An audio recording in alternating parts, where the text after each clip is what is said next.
नमस्कार बंधुरा, आमी श्रावणी। आमी चले एसेছি आरो एकटी रेसिपि निये। चलो रेसिपिटी ताहले एकबार देखे निই। आजके रेसिपि कासुंदी चिंगड़ी। कासुंदी दिए चिंगड़ी माछेर এই রান্নাটা গরম ভাতের সাথে খেতে কিন্তু বেশ ভালো লাগে। তাহলে চলো আজকে কাসুন্দি চিংড়ি রান্নাটা শুরু করি। চিংড়ি মাছের এই রান্নাটা করার জন্য অবশ্যই চিংড়ি মাছ লাগছে। চিংড়ি মাছটা আমি ভালো করে ধুয়ে পরিষ্কার করে নিয়েছি। প্রথমে আমি চিংড়ি মাছের মধ্যে কিছু মশলা দিয়ে চিংড়ি মাছটা মাখিয়ে নেব। প্রথমে নুন দিলাম, এরপর দিয়ে নিলাম হলুদ গুঁড়ো। এবার ঝালের জন্য লঙ্কা গুঁড়ো দিলাম। চিংড়ি মাছের মধ্যে একটু টক দই দেব বলে ঘরে পাতা টক দই নিয়েছি। চিংড়ি মাছের মধ্যে এবার দইটা দিয়ে দিলাম। টক দই দিলাম বলে 1 চামচ মতো চিনি চিংড়ি মাছের মধ্যে দিলাম। এবার দিয়ে দিলাম একটু কাঁচা লঙ্কা কুচি। কিছুটা পরিমাণে কাসুন্দি নিয়েছি, এটা এবার চিংড়ি মাছের মধ্যে দিয়ে দেব। কাসুন্দি দিয়ে দেওয়ার পর আমি এবার ওপর থেকে একটু কাঁচা সর্ষের তেল দেব। এই সর্ষের তেলটা দিলে স্বাদটা কিন্তু খুব ভালো হয়। তোমরা যদি না চাও তাহলে তেলটা দিও না। একটা চামচের সাহায্যে আমি চিংড়ি মাছের সঙ্গে সমস্ত মশলা মাখিয়ে আধ ঘন্টা মতো রেখে দেব।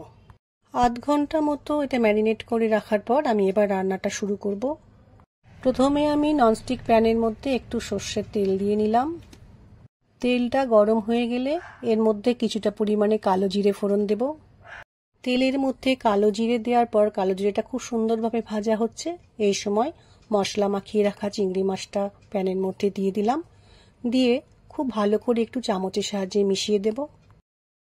এই রান্নাটা করার সময় অবশ্যই লো ফ্লেমে রান্নাটা করতে হবে।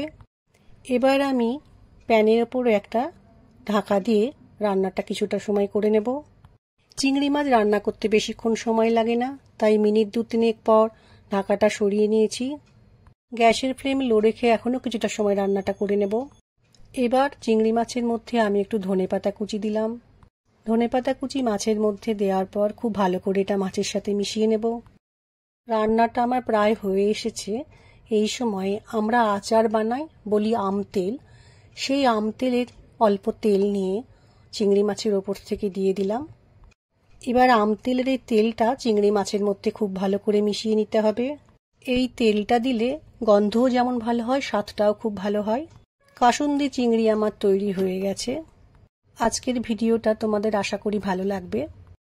আজকে আমার এই চিংড়ি কাসুন্দি রেসিপিটি যদি ভালো লাগে তাহলে লাইক, শেয়ার ও সাবস্ক্রাইব করো। ভিডিওটি দেখার জন্য ধন্যবাদ। ভিডিওটা আজ এখানেই শেষ করছি। ফিরে আসছি আরও একটি রেসিপি নিয়ে।